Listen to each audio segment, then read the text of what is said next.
বিসমিল্লাহির রহমানির রহিম। আলহামদুলিল্লাহি ওয়া কাফা ওয়া সালামুন আলা ইবাদিহিল্লাযিনা ইসতাফা, আম্মা বা'দ। আচ্ছা, আমরা আলোচনা করছি যে রাষ্ট্র ও রাষ্ট্রবিজ্ঞান পরিচিতি এবং এটার ইতিহাস, সেটা নিয়ে আমরা আলোচনা করব ইনশাআল্লাহ। এটা আমরা কেন আলোচনা করব, যে এই যে রাষ্ট্র ব্যবস্থা, এই বিষয়গুলো সম্পর্কে আমাদের একটা ধারণা হওয়া দরকার, এই বিষয়গুলো সম্পর্কে আমাদের জানা দরকার। আমরা যেহেতু পুরো ব্যাপারটাই ইসলামী রাষ্ট্র, গণতান্ত্রিক রাষ্ট্র ব্যবস্থা ইত্যাদি, তো রাষ্ট্র থেকে আসবে, রাষ্ট্রের সূচনাটা কোথা থেকে হলো, কিভাবে কি, এই জিনিসগুলো সুতরাং আমাদেরকে জানতে হবে। পৃথিবীটা কিন্তু আজকে থেকে শুরু হয় নাই, 100-500 বছর 1000 বছর আগে থেকে শুরু হয় নাই। পৃথিবীটা যুগ যুগ ধরে চলমান আছে। তো যুগ যুগ ধরে চলমান আছে, সেই যুগ যুগ ধরে চলমান পৃথিবীটা, যুগ যুগ ধরে পৃথিবীটা চলমান ছিল, চালু ছিল। পৃথিবীটাতে কোনো অবস্থাতেই এমন ছিল না যে পৃথিবীটা সম্পূর্ণ কোনো ধরনের ব্যবস্থাপনাগত ব্যাপারগুলো ছিল না, পৃথিবীটা অগোছালো ছিল, এরকম ছিল না। তো যুগ যুগ ধরে এইগুলো ছিল। তো আমরা সেই জন্য সেই বিষয়গুলো আমাদের সামনে আলোচনার জন্য আমরা আহ এখন আলোচনা করবো ইনশাআল্লাহ। আচ্ছা, আমি দেখছি একজন প্রশ্ন করেছেন, কোর্স শেষে সনদ দেওয়া হয় কিনা। জি, সনদ দেওয়া হয় আমাদের, মানে এই জাতীয় লং টার্ম কোর্স যেগুলো, এগুলো প্রত্যেকটা শেষেই সনদ দেওয়া হয়। ক্লাস কয়টা পর্যন্ত চলবে? আমরা আজকে বেশি দেরি করবো না ইনশাল্লাহ, হয়তো আমরা 10-15 মিনিটের মধ্যে ক্লাস শেষ করবো ইনশাল্লাহ। তো আচ্ছা, দেখেন, আমরা এখান থেকে দেখছি রাষ্ট্রের ব্যাপারে বর্তমান সময়ের যে সকল আহ আলোচক, রাষ্ট্রবিজ্ঞানী বা এই বিষয়ে যে সমস্ত জায়গায় আলোচনা করা হয়, সেখানে যেভাবে সংজ্ঞাটা দেওয়া হয় সেটা মোটামুটি এই ধরনের। কম আর বেশি কিছু বেশ কম হবে, এক একজন এক একভাবে বলে। প্রত্যেকটা জিনিসই, যে কোনো একটা জিনিস এক একজন যখন এক এক ভাষায় বলেন, সেই ভাষার মধ্যে কিছু পার্থক্য থাকে। তো সেই পার্থক্যটা বড় না, বড় হলো মূল কথাটা বুঝতে পারা। আমি এখানে দেখছি আরেকজন লিখেছেন যে বিবাহ কোর্সটা আবার হবে কিনা। আবার হয়তো আমরা আগামী বছর কোনো এক সময় করব, তবে সেটা দেরি হবে। আপনি যদি চান আমাদের বিবাহ কোর্সের রেকর্ডটায় আপনি অংশগ্রহণ করতে পারেন। রেকর্ডটায় অংশগ্রহণ করার জন্য আমাদের সাথে যোগাযোগ করতে পারেন, আগের রেকর্ড গুলো আপনি পেয়ে যাবেন। আচ্ছা, তো প্রায় 20 ঘন্টার উপরে আলোচনা, তো সেটাতে অংশগ্রহণ করতে পারেন। তো দেখেন, এখানে যেটা বর্তমান সময়ে বলা হয় যে রাষ্ট্র বলতে একটি নির্দিষ্ট ভৌগোলিক অঞ্চল ভিত্তিক এমন একটি সংস্থা বা রাজনৈতিক সংগঠনকে বোঝায়, যেখানে একটি কার্যকর সরকার, নাগরিক বা জনগোষ্ঠী এবং সার্বভৌম ক্ষমতা বিদ্যমান থাকে। তাহলে দেখেন, এখানে আমরা কি বুঝলাম, যে রাষ্ট্র বলতে একটা নির্দিষ্ট ভৌগোলিক অঞ্চল ভিত্তিক, মানে আমি সহজ করে বলি যে রাষ্ট্রের কয়েকটা জিনিস থাকবে, সরকার থাকবে, নাগরিক থাকবে, জনগোষ্ঠী থাকবে, সার্বভৌম ক্ষমতা থাকবে, সেটাই হবে রাষ্ট্র। তো তো এটা হবে রাষ্ট্র, রাষ্ট্রের পরিচয়। তো এটাকে যদি আমরা একটু পৃথিবীর ইতিহাসের শুরু থেকে বিভিন্ন সময়ে সময়ে যেভাবে রাষ্ট্রটা ছিল সেটার সাথে আহ, মানে পর্যালোচনা করি, তাহলে আমরা দেখব যে রাষ্ট্রটা পৃথিবীর শুরু থেকেই ছিল, এই নামে ছিল না, এবং এই ধরনের কিছু জিনিস সেখানে ছিল। যেমন আমি যদি বলি, দেখেন, একটা কার্যকর সরকার, সরকার বলতে আমরা কি বুঝাবো? বর্তমান সময়ে তারা সরকারের একটা, গণতন্ত্র সরকারের একটা ভিন্ন কাঠামো দিবে, গণতান্ত্রিক সরকারের একটা বিশেষ কাঠামো আছে। কিন্তু আমরা মৌলিকভাবে যদি বুঝি, অর্থাৎ পরিচালনা করবে, যে পরিচালনা পৃথিবীর যুগ যুগ ধরে সব সময় কিন্তু যেখানেই মানুষ ছিল, সেখানেই তাদের মধ্যে কোনো না কোনো একজন গোত্র প্রধান প্রধান ছিল। আমরা জানি যে আরব ভূখণ্ড, যেটা এই মরুভূমি যাযাবরের মতো ছিল, সেখানের মধ্যে ক্ষুদ্র ক্ষুদ্র ভাবে বিভিন্ন অঞ্চলে ছড়িয়ে ছিটিয়ে ছিল। আরবরা কিন্তু একটা কোনো রাষ্ট্রের অধীনে ছিল না, একটা কোনো শাসন ব্যবস্থার অধীনে ছিল না। আল্লাহ রসুলের সময়ের আরবের কথা আমি বলছি, সেই সময়টায় এই জিনিসগুলো ছিল না। কিন্তু সেই সময়ে সার্বভৌম, মানে সেই সময়ে কিন্তু সেটাকে কি আমরা রাষ্ট্র বলবো কি, এইগুলো হলো পারিভাষিক ব্যাপার। যে পরিভাষায়, বর্তমান সময়ের পরিভাষায় আমরা সেটাকে রাষ্ট্র বলতেও পারি, নাও বলতে পারি। বর্তমান আমি যে সংজ্ঞা দিলাম, সেই সংজ্ঞা হিসেবে তারা সেটাকে রাষ্ট্র বলবেন না, কারণ সেটা রাষ্ট্রের মধ্যে যায় না। কিন্তু সেখানের মধ্যে বর্তমান সময়ের মতন এরকম একটা সরকার ছিল না, এবং সার্বভৌম ক্ষমতা ছিল না। কিন্তু আমরা যদি মৌলিক উদ্দেশ্যের বিবেচনায় আলোচনা করি, আমাদের এই যে মানে রাষ্ট্র পরিচয় যে আমরা আলোচনা করবো, এটার উদ্দেশ্যটা কি? উদ্দেশ্য একটাই, যে যেন রাষ্ট্রের মাধ্যমে রাষ্ট্রের যে রূপটা আমাদের সামনে দাঁড়াবে, সেই রূপটা ইসলামের সাথে কতটুকু দূরত্ব হয় এবং সেটা ইসলামের সাথে কোন জায়গায় কনফ্লিক্ট তৈরি হয়, সেই জিনিসটা যেন আমরা বুঝতে পারি। তাহলে আমরা এই জায়গাটার মধ্যে একটু আলোচনা করি।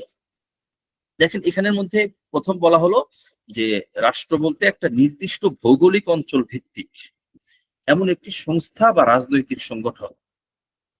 তো এমন একটা সংস্থাকে বলা হয়েছে, মানে পুরা ব্যাপক দেশ, মানে এটা একটা রাষ্ট্র, কিভাবে ব্যাখ্যা করা হয়েছে। ঠিক আছে, এগুলো আপেক্ষিক ব্যাপার, এটাকে যে ভাষাই বলা হোক, পুরো দেশের মানুষদেরকে রাজনৈতিক সংগঠন, সমস্ত মানুষ নিয়ে যেহেতু মানে রাষ্ট্রীয় বিবেচনায় যেহেতু এখানে তারা একটা একসাথে হয়েছে, সুতরাং তারা সবাই একটা রাজনৈতিক সংগঠন, একটা সংগঠনের অধীন, একটা রাষ্ট্রের অধীন, মানে একটা সংগঠনের অধীন যেন তারা সবাই, এরকম ভাবে বলা হয়েছে।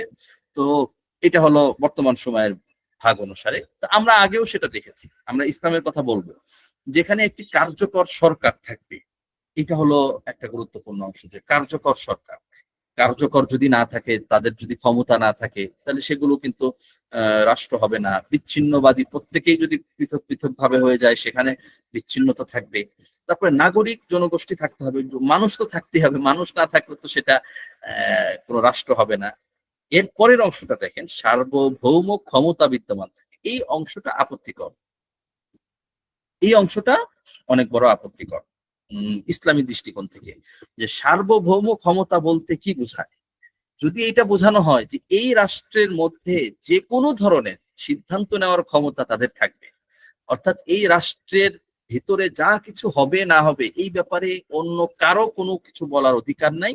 শুধু এই রাষ্ট্রের ভিতরে যারা থাকবে, পরিচালনায় যারা থাকবে, বা সরকার যারা থাকবে, পরিচালক হিসাবে যারা থাকবে, তাদেরই সকল সর্বময় ক্ষমতা থাকবে। এই চিন্তাটা যদি থাকে, অথবা ভিন্ন কোনো কিছুর সার্বময় ক্ষমতা থাকবে এমন চিন্তা যদি থাকে, অথবা এই রাষ্ট্রের মধ্যে যারা নাগরিক আছে তাদেরই সার্বভৌম ক্ষমতা থাকবে, এই সবগুলো জিনিস আপত্তিকর।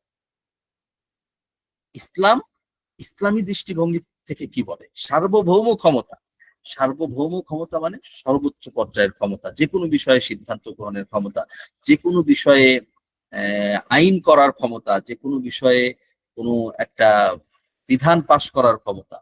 এই ক্ষমতা ইসলাম মৌলিকভাবে একমাত্র আল্লাহ পাক রব্বুল আলামিনের জন্য নির্ধারিত।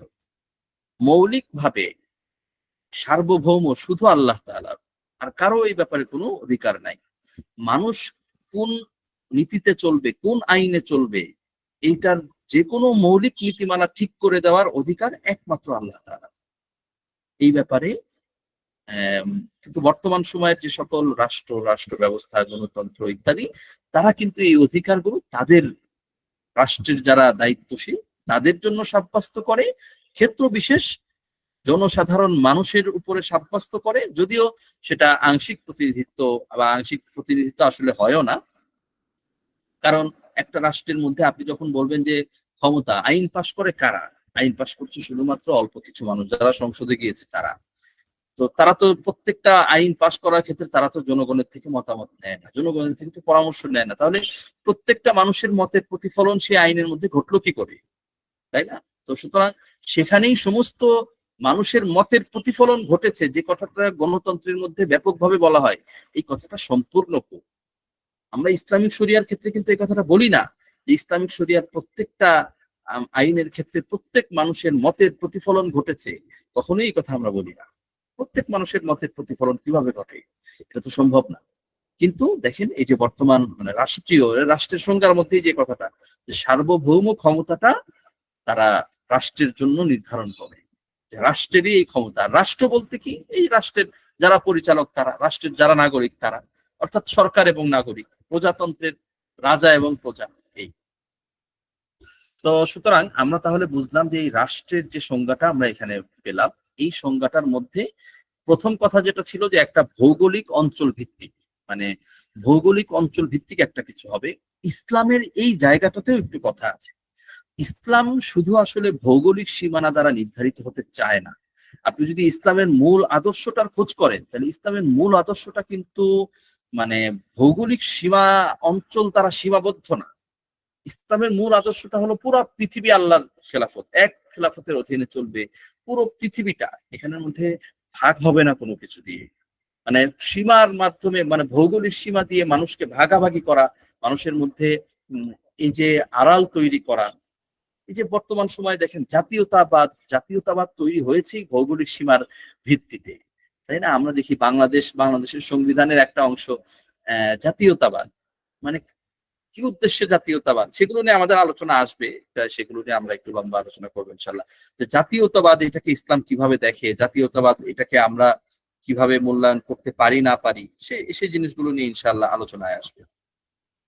আচ্ছা, তো তো আমি যে কথাটা বলছিলাম যে দেখেন ইসলামী শরিয়ার যে রাষ্ট্র ব্যবস্থা, সেই রাষ্ট্র ব্যবস্থার মধ্যে কিন্তু এই ভৌগোলিক অঞ্চল ভিত্তিক যে, মানে ভৌগোলিক অঞ্চল ভিত্তিক যে ব্যবস্থাটা, সেই ব্যবস্থাটা কিন্তু জরুরি না। ইসলাম রাষ্ট্র বলতে এই জিনিসটাকে বলে না যে সেখানের মধ্যে একটা সীমারেখা থাকতেই হবে, সীমারেখা না থাকলে সেটা রাষ্ট্র হবে না, ইসলাম এই কথা বলে না।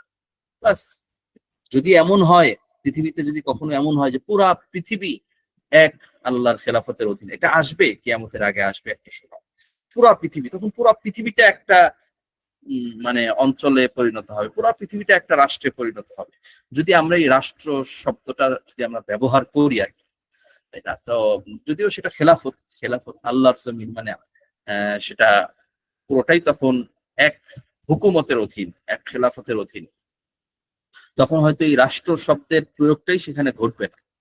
এটা হলো বিষয়। তো তাহলে আমরা এই আলোচনা থেকে আমরা রাষ্ট্রের পরিচয়টা পেলাম, আর রাষ্ট্রের পরিচয় সম্পর্কে আমরা আমাদের ইসলামী দৃষ্টিভঙ্গি থেকে কিছু পর্যালোচনা পেশ করলাম। আমি এখানে দেখেন ব্রিটানিকা এনসাইক্লোপিডিয়া, আমরা জানেন যে এটা গুরুত্বপূর্ণ, মানে নির্ভরযোগ্য, বর্তমান সময়ের তথ্য গবেষণার ক্ষেত্রে নির্ভরযোগ্য একটা সোর্স। তো সেইখান থেকে আমি দুই তিনটা কথা উল্লেখ করছি। যে ব্রিটানিকা এনসাইক্লোপিডিয়া ব্রিটানিকা বিশ্বকোষ, এইটার অনুসারে রাষ্ট্র হচ্ছে একটি সার্বভৌম রাজনৈতিক সংগঠন যেখানে কিছু মূল উপাদান বা বৈশিষ্ট্য বিদ্যমান থাকে। এগুলো হলো এই 1 নম্বর, তারা বলতে চাচ্ছেন যে রাষ্ট্র একটা সংগঠনকে, একটা জায়গাকে, কোনো একটা জায়গাকে রাষ্ট্র বলার জন্য সেটার একটা সীমান্ত থাকতে হবে, সীমান্তটা জরুরি সেটাকে একটা রাষ্ট্র বলে আখ্যায়িত করার জন্য। তো সীমান্ত যদি না থাকে তাহলে সেটা, তাদের কথা হলো তাহলে আমরা রাষ্ট্রে রাষ্ট্রে ভাগ করবো কিভাবে, তাহলে তো পুরো পৃথিবীটাই একটা হয়ে গেল।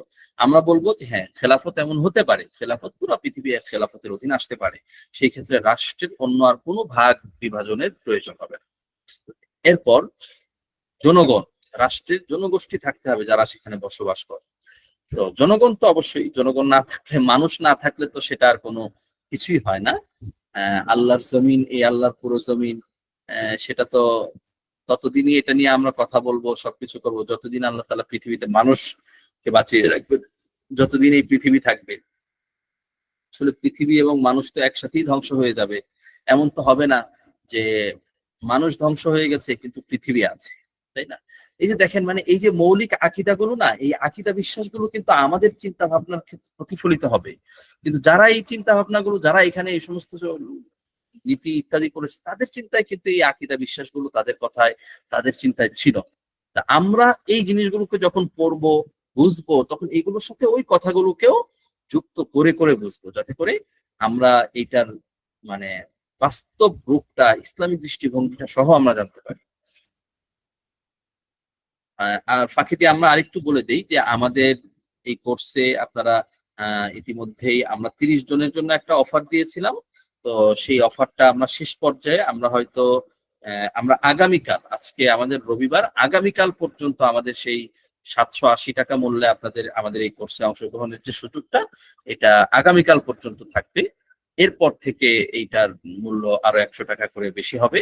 তো এই জন্য আপনারা যারা আমাদের সাথে এই ক্লাসগুলোতে অংশগ্রহণ করছেন, এবং আপনি যদি মনে করেন যে আপনি এই কোর্সটা আপনার কাছে ভালো লাগছে, অংশগ্রহণ করবেন, তাহলে আমি বলবো যে আপনি আজকে এবং আগামীকালের মধ্যেই দ্রুত অংশগ্রহণ করে ফেলেন।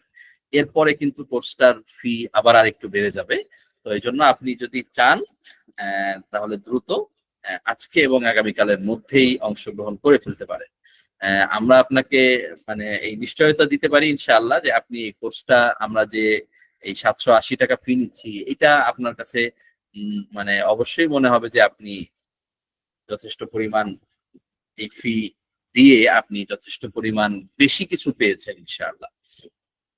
তো চলেন আমরা আলোচনাটা করছি যে রাষ্ট্রের একটা জনগোষ্ঠী থাকবে যারা সেখানে বসবাস করেন।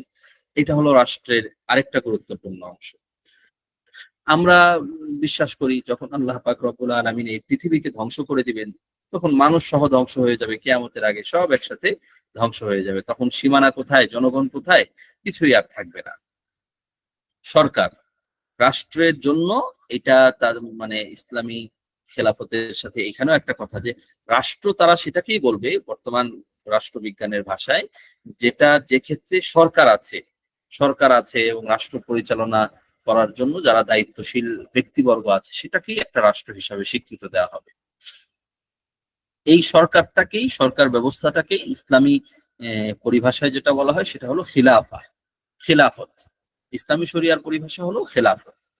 তো খেলাফত যতদিন থাকবে ততদিন পৃথিবীতে আল্লাহ পাক রব্বুল আলামিনের বিধান থাকবে এবং রাষ্ট্রীয়ভাবে পৃথিবীতে যখন ইসলাম প্রতিষ্ঠিত হবে তখন এটার বহুবিধ কল্যাণের দিক আছে যেগুলো আমরা সামনে আলোচনা করবো ইনশাআল্লাহ। এরপর সার্বভৌমত্ব, এটা দেখেন যে আমরা ব্রিটানিকা থেকেই পড়ছি, যে ব্রিটানিকার এই যে রেফারেন্সটা আমরা এখানে দিয়ে দিয়েছি ওয়েবসাইটে, কেউ চাইলে এখান থেকে দেখে নিতে পারেন। ব্রিটানিকার এই যে স্টেট এই অংশটার মধ্যে এখানে কয়েকটা শব্দ আছে, এইগুলোর মধ্যে আপনারা এইটা পেয়ে যাবেন। আচ্ছা, রাষ্ট্রের উপর নিজস্ব নিয়ন্ত্রণ ক্ষমতা থাকতে হবে এবং তা অভ্যন্তরীণ ও বৈদেশিক সিদ্ধান্ত গ্রহণে স্বাধীন হতে হবে।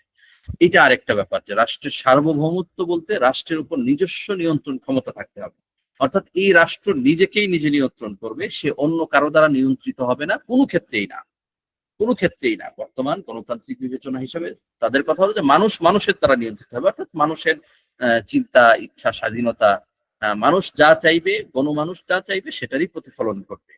ইসলাম এই জায়গাটাতে একটু কথা যুক্ত করে যে ইসলামের কথা হলো যে না, আল্লাহ পাক রব্বুল আলামিনের হুকুমের বাইরে গিয়ে কোনো কিছু হবে না।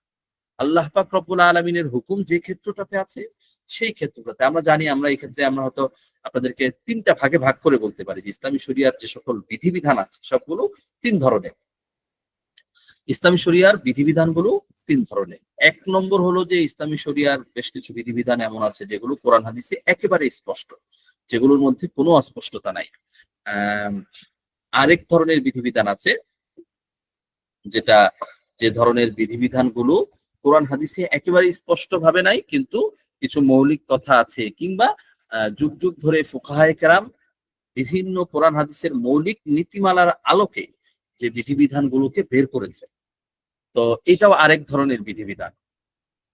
এই 2 ধরনের বিধিবিধানের ক্ষেত্রে আমাদের জন্য অত্যন্ত জরুরি হলো যে আমরা এই 2 ধরনের বিধিবিধানগুলোকে অনুসরণ করি, এটা একান্ত জরুরি। এটা একটা গুরুত্বপূর্ণ ব্যাপার। এরপর হলো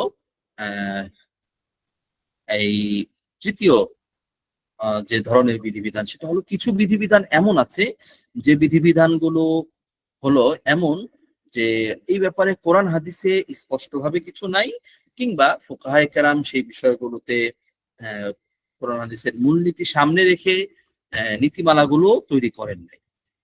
তো সেই ব্যাপারগুলোতে আমাদেরকে স্বাধীনতা দেওয়া আছে যে এই বিষয়গুলো আমরা যেভাবে চাই সেভাবে করে নিতে পারবো। কোরআন হাদিসে এমন বিষয় কিন্তু অল্প স্বল্প না, অসংখ্য অগণিত। যেমন ধরেন রাস্তাঘাটের ট্রাফিক সিস্টেম কেমন হবে, সেই ট্রাফিক সিস্টেমে সেখানে সবুজ বাতি জ্বলবে না লাল বাতি জ্বলবে না হলুদ বাতি জ্বলবে নাকি নীল বাতি জ্বলবে, এই ব্যাপারে কিন্তু কোরআন হাদিস কিছুই আমাদেরকে বলে নাই। এই ব্যাপারে যারা দায়িত্বশীল তারা স্বাধীন, তারা যে কোনোটা করতে পারে। এই ধরনের অনেকগুলো ব্যাপার আছে যে ব্যাপারগুলোতে ইসলামী রাষ্ট্র ব্যবস্থায় যারা আছে তারা স্বাধীন, তারা যে কোনো কিছু এই ব্যাপারে করতে পারে। আচ্ছা, এরপর তো তাহলে আমরা 3 ধরনের বিধান পেলাম। এই 3 ধরনের বিধানের মধ্যে দুই ধরনের বিধানের ক্ষেত্রে রাষ্ট্রের দায়িত্বশীল যারা আছে তাদের কোনো ক্ষমতা নাই, তাদের সেই ব্যাপারে নিজস্ব সিদ্ধান্ত নেওয়ার কোনো সুযোগ নাই। আর তৃতীয় যে ব্যাপারটা আছে সেই তৃতীয় ধরনের বিষয়ে সেই বিষয়টার মধ্যে রাষ্ট্রের দায়িত্বশীল যারা আছে তাদের সিদ্ধান্ত নেওয়ার ক্ষমতা আছে, তারা সেই ব্যাপারে সিদ্ধান্ত নিতে পারে, এই ব্যাপারে কোনো সমস্যা নাই। তো এইটা হলো, তাহলে আমরা বুঝতে পারলাম যে সার্বভৌমত্বের এই জায়গাটা ইসলামী শরিয়ার দৃষ্টিকোণ থেকে এই জায়গাটা ব্যাখ্যা সাপেক্ষ। এই মানে বর্তমান রাষ্ট্র ব্যবস্থা গণতন্ত্র তারা যেভাবে এটাকে ব্যাপক করে দেয় যে যে কোনো ক্ষেত্রে মানুষ যেভাবে চায় সেভাবেই অধিকার নিতে পারবে, যেভাবে চায় সেভাবেই আইন তৈরি করতে পারবে। এই জন্য আমরা দেখি যে আমেরিকার পার্লামেন্টে তারা ঘোষণা দেয় যে মদ খাওয়া ক্ষতিকর, কিন্তু যেহেতু মানুষ চাচ্ছে সুতরাং আমরা মদ খাওয়াকে বৈধ রাখবো। ব্রিটেনের পার্লামেন্টে সমকামিতা, তারা গবেষকরা গবেষণা করে বলছে যে হ্যাঁ সমকামিতা এটা মানব জাতির জন্য ক্ষতিকর, কিন্তু যেহেতু আমরা মানুষের মতের উপরে ভিত্তি করে সিদ্ধান্ত নিব সুতরাং বেশিরভাগ মানুষ যেহেতু এটা চায়, বেশিরভাগ মানুষ যেহেতু এটার বিরুদ্ধে না পক্ষে, সুতরাং আমরা এটাকে মানে অব্যাহত রাখা ছাড়া আমাদের কোনো উপায় নাই। এই যে দেখেন এগুলো হলো তাদের সীমাবদ্ধতা, তারা মনে করছে যে এগুলো সার্বভৌমত্বের অংশ। কিন্তু আমরা যে কথাটা বলছি সেটা হলো যে আল্লাহ পাক রব্বুল আলামিনের সার্বভৌমত্বের মানে একক এবং সত্তাগতভাবে সার্বভৌমত্বের অধিকারী শুধু আল্লাহ পাক রব্বুল আলামিন, অন্য কারো ওইরকম ওই সার্বভৌমত্বটা নাই। আল্লাহ পাক রব্বুল আলামিন মানুষের মানে সার্বভৌমত্বের মানে নিরঙ্কুশ সার্বভৌমত্বের অধিকারী। আল্লাহ পাক রব্বুল আলামিন মানুষকে যে বিষয়ে যতটুকু সিদ্ধান্ত গ্রহণের ক্ষমতা দিয়েছেন মানুষ সেই বিষয়ে ততটুকুই সিদ্ধান্ত গ্রহণ করতে পারবে, এর বাইরে যাওয়ার মানুষের কোনো অধিকার নাই। এটা হলো ইসলামের অকাট্য কথা। তো আমাদেরকে এই জিনিসটা এইভাবেই বুঝতে হবে। আচ্ছা, আমাদের আলোচনার সামনে আরো ছিল, আমরা এটা আর এখন লম্বা না করি, আমাদের 11টা বেজে গেছে। আমরা আজকের আলোচনাটা এখানেই শেষ করবো ইনশাআল্লাহ। আশা করছি ইনশাআল্লাহ আগামী ক্লাসে আমরা বাকি অংশগুলো এবং পরবর্তীতে ধারাবাহিকভাবে আলোচনা করব। আপনাদের কারো কোনো প্রশ্ন থাকলে কথা থাকলে বলেন। মূল ক্লাস আমরা শেষ করেছি।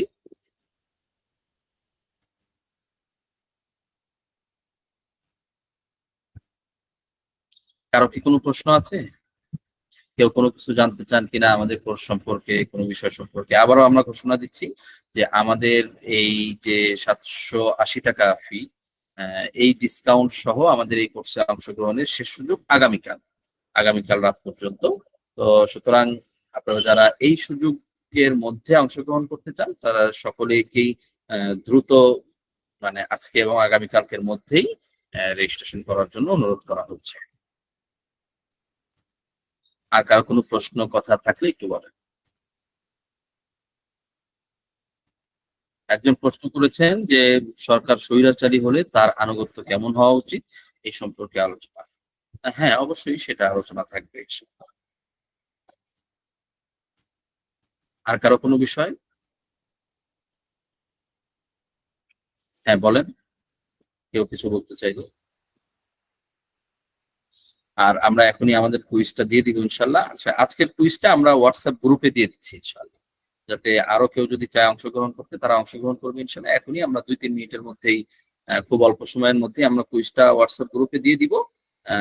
আমরা একটু সময় 12টা পর্যন্ত আমরা সময় দিব ইনশাল্লাহ। এর মধ্যে আপনারা ছোট্টখাটো ব্যাপার থাকবে, যেহেতু আমরা ক্লাসটা শেষ করে দিচ্ছি, কেউ খেতে খেতে বা খাওয়া দাওয়া বা যে কোনো কাজের ফাঁকে ফাঁকে আপনারা কুইজটার উত্তর দিয়ে দিতে পারবেন ইনশাআল্লাহ।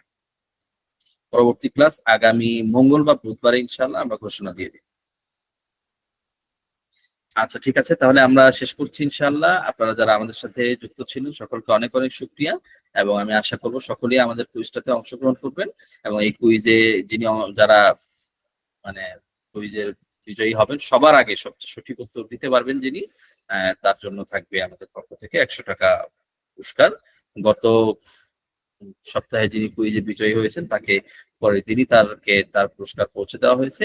আজকেরটাও ইনশাআল্লাহ আমরা অল্প কিছুক্ষণের মধ্যে কুইজটা দিয়ে দিচ্ছি। এটার উত্তর যারা দিতে পারবেন সবার আগে, সবার মানে যিনি উত্তর দিয়ে শেষ করতে পারবেন তার জন্য আমাদের এই পুরস্কারটা থাকবে ইনশাআল্লাহ। তো আপনাদের কারো কোনো প্রশ্ন থাকলে বলেন, অথবা আমরা এখনই শেষ করছি।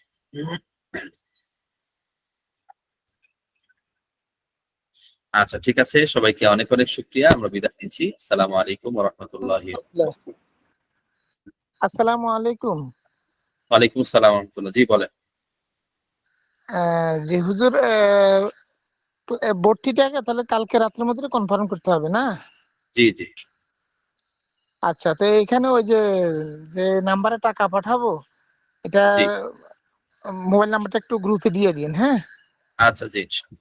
আর হলো আমি যে গ্রুপে ক্লাস আবার হবে আমাদের সপ্তাহে কি কি বার বা কখন? সপ্তাহে 2 দিন করে ক্লাস হবে, মাঝে মধ্যে রেকর্ড ক্লাস দেওয়া হবে। এটা নিয়মিত এইভাবে চলতে থাকবে ইনশাআল্লাহ, ডিসেম্বরের শেষ পর্যন্ত ইনশাআল্লাহ। ও, সপ্তাহে 2 দিন কোন কোন বার এটা এখনো সিলেক্টেড হয়নি না? এই রবিবার আর মঙ্গল বা বুধবার আমরা ইনশাআল্লাহ গ্রুপে জানিয়ে দিব। রবিবার এবং মঙ্গলবার সম্ভাব্য, রবি এবং মঙ্গল। মঙ্গল, জি কখনো জি। বিশেষ প্রয়োজনে মঙ্গলবারের পরিবর্তে বুধবারে হতে পারে। আচ্ছা, তাহলে হোয়াটসঅ্যাপ নাম্বারটা গ্রুপ আর বিকাশ নাম্বারটা গ্রুপে দিয়ে রাখলে আমি জি পাঠিয়ে ইনশাআল্লাহ। কল নিশ্চিত করে নিবো আর কি, হ্যাঁ? জি, ইনশাআল্লাহ। টাকা পাঠানোর পরে রেজিস্ট্রেশন লিংক দেওয়া হবে না? হ্যাঁ, আমাদের এখানে দেওয়া আছে, আবারও আমি একটু দিয়ে দিতে চাচ্ছি। জি, বিবাহ কোর্সটা করতে চাইলে সেটা আপনি একটু আমাদের সাথে ইনবক্সে যোগাযোগ করেন, বা এখানে যে নম্বর দেওয়া আছে সেই নম্বরে যোগাযোগ করেন। আপনি আগের সমস্ত মানে ফিটা পাঠিয়ে দিন, আপনি আগের সমস্ত ক্লাস রেকর্ড গুলো পেয়ে যাবেন, যে কোনো প্রশ্ন উত্তর যে কোনো কিছু আমাদের কাছ থেকে জেনে নিতে পারবেন। জি জি, আমি আজকে অ্যাটেন্ড করছি আর কি। আচ্ছা আচ্ছা। ঠিক আছে ইনশাল্লাহ, হ্যাঁ, আমি একটু আচ্ছা ঠিক রোডে আছে। আছি তো, বাসায় গিয়ে পরে এটা কথা জি বলবো, ইনশাআল্লাহ বা ইনশাআল্লাহ। কালকে আগামীকাল সকালে কথা বলবো আর কি। জি। আচ্ছা ঠিক আছে। সবাইকে ওকে, অনেক অনেক আসসালামু শুকরিয়া। আলাইকুম। আপনারা অনেক রাত 11টা বেজে গেছে, এত লম্বা সময় পর্যন্ত আমাদের সাথে যুক্ত ছিলেন, সবাইকে অনেক অনেক শুকরিয়া। বিদায় নিচ্ছি। আসসালামু আলাইকুম ওয়া রাহমাতুল্লাহি ওয়া বারাকাতুহু।